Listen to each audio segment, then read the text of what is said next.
Ogun velho, velho. Ogun velho, encore moins innocent. Parce que l'innocent là, je vais complot là pour yo tirer joie loué.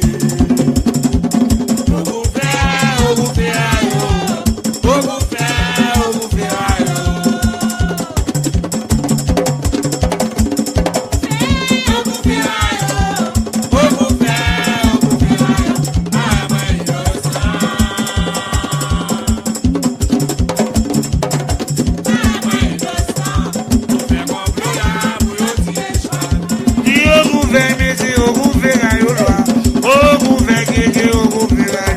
encore moins innocent.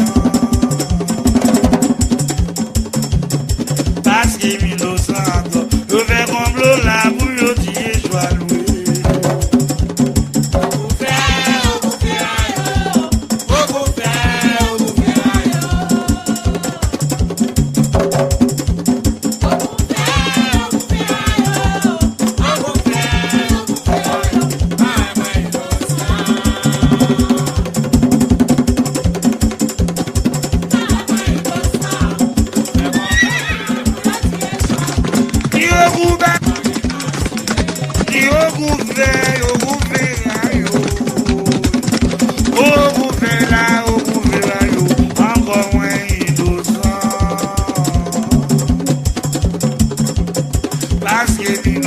là, je vais complot là pour yo tirer joie.